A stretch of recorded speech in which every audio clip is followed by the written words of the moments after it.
Let's get to our main get. You spilled a little something on you. Do you need a napkin or no? You don't have to be sorry for me. It's just water. Okay, good. It'll fade. Let's get to you. You know him from. Paul talked about it. He does stuff with Eric. He did this thing called Tom Goes to the Mayor for Comedy Central, Cartoon Network. Cartoon Network. And then he remained on Cartoon Network and did Tim and Eric awesome show, comma. Was in great job. Yes. Exclamation point.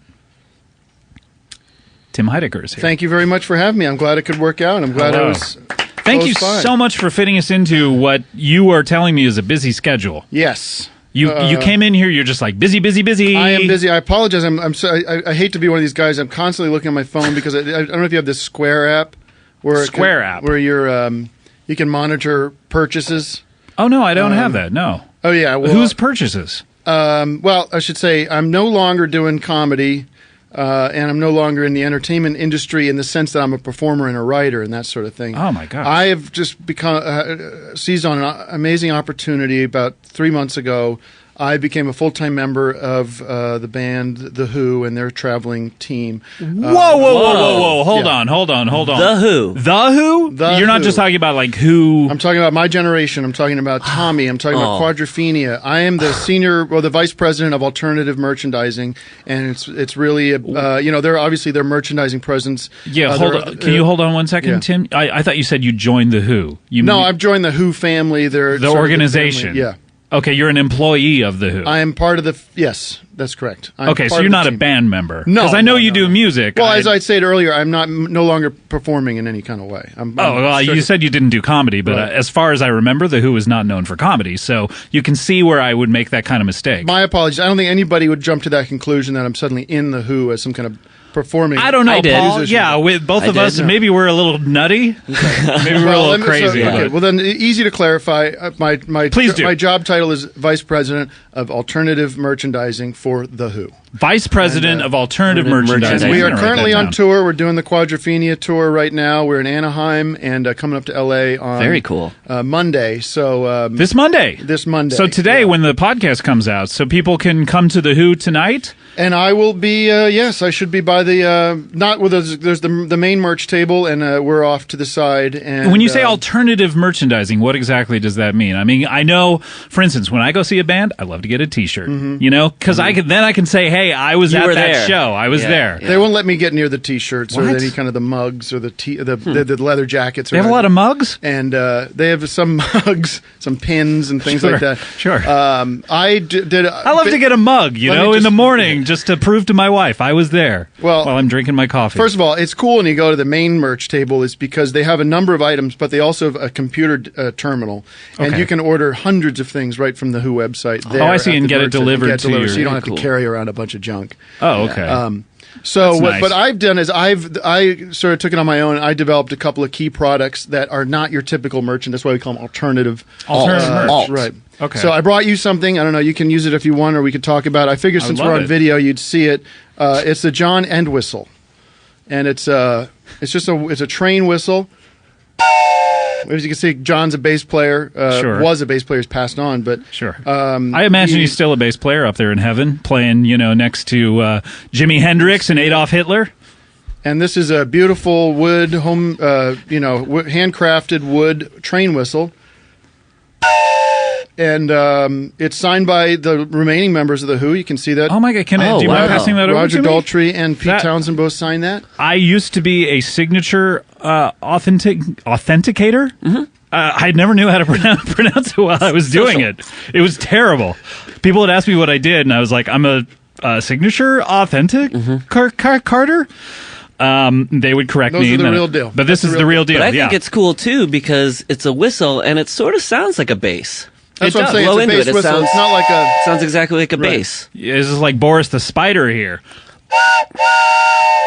And Boris the Spider. It's opening notes. And a lot of people criticize me because they say this is taking advantage of John Entwistle, who's passed on. He must have signed off on these though before he died. He does. It was a blanket agreement he made many years ago with the Who that lets them license his name and for a salary. I'm sure they gave him a comfortable life. We split the profits. We don't have to do this, but we split the profits. The Entwistle Foundation, Base Cares, gets Base Cares 20%. Yeah, 20% of money. And Base Cares. That's a play on.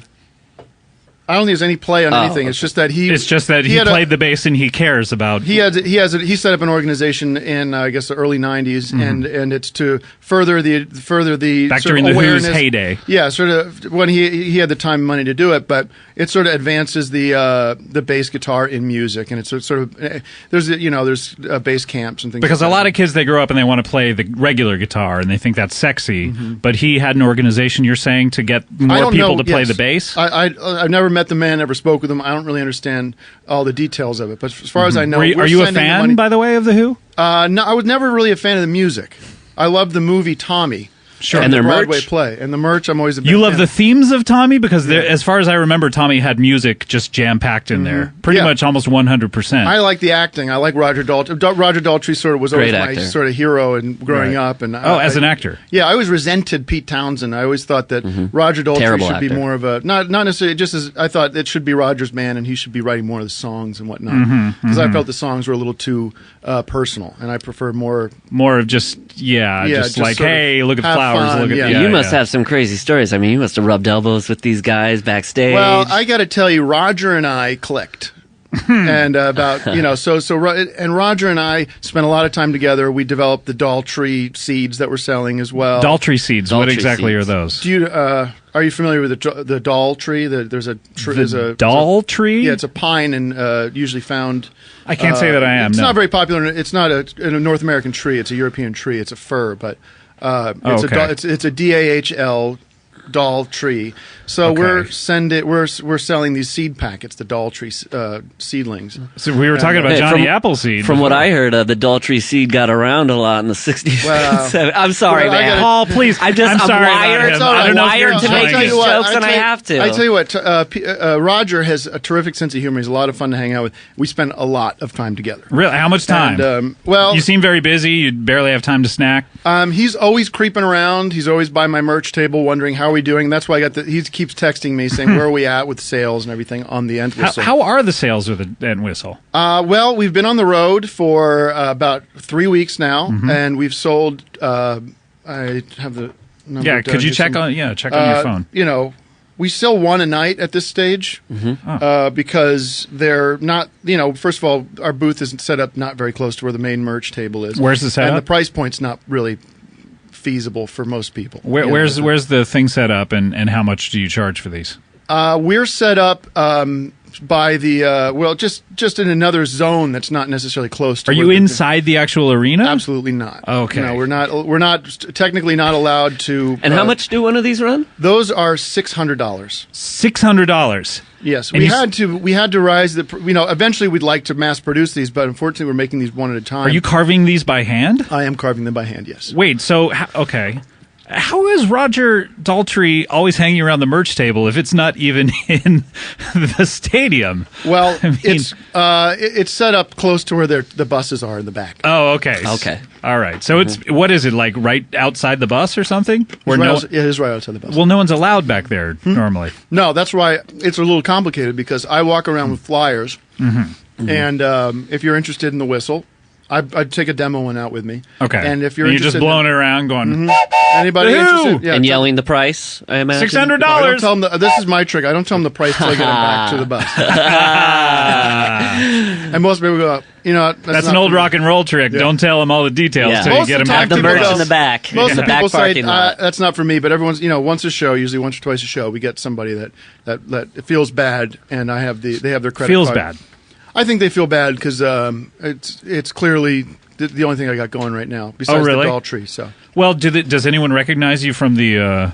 It's an older crowd. Right. Yeah. No. You did kind of a young show, so no one recognizes you. How can they tell you have nothing else? I mean, didn't you put any money away from the shows? I mean, yes, but not very much. I mean, not enough to live off for more than maybe a week.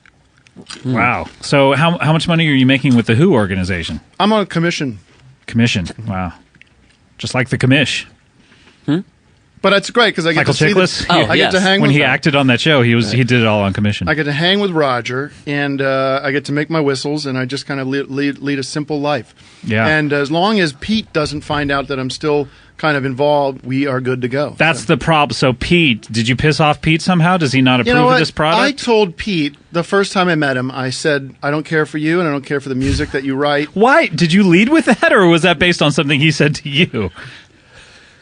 You know, I speak my mind. As you know, I'm a Sort of creative tough guy. to bounce back from that, though. I'm a creative guy, so I Sure. am used to being honest and upfront with people. Well, you've taken criticism in your own work, I'm Absolutely. sure. Do people ever come up to you and say, "Hey Tim, I hated your shows, hated everything you ever did"? No, it's how not in that way. Online, of course, they do. People Sure. tell me all the time. But you try to be the same person online that you are in person. Correct. We've talked about this Yes. a lot before. And it's gotten me into a lot of trouble. I get into so much trouble, guys, from people who come up to me, and they're like, "Why do you insist on pushing the line?" Yes, pushing the line and straddling buttons. Well, let me just finish this story because I told this to Oh, I Pete. didn't know you weren't finished. Oh, I'm so sorry. I'm sorry. See, I had assumed. I'm so sorry. we had By the way, come to- I started up that new story because I thought that story had concluded. No. We'll get to Well, the end so- of your story, by oh, the way, because so I it- know there's much more to it. So in your world, that Pete Townsend just accepts that criticism from me and walks away? I mean, that doesn't... No, that's not the Pete Townsend I know. You're right. He's one of the bad boys of rock and roll. As far as I'm concerned, he takes a swing at you, right? No, he doesn't, but he looks me right in the eye and he comes up close and says, if I ever see you backstage at one of my shows again, I'm going to kick your ass. Wow. Wow. Okay. And Do you think he's telling the truth about Roger that? has my back, and I walked away. Did that cause any friction between Roger and Roger Pete? told me much later, a couple days later, he said... That doesn't sound like he much said- later, by No. the way.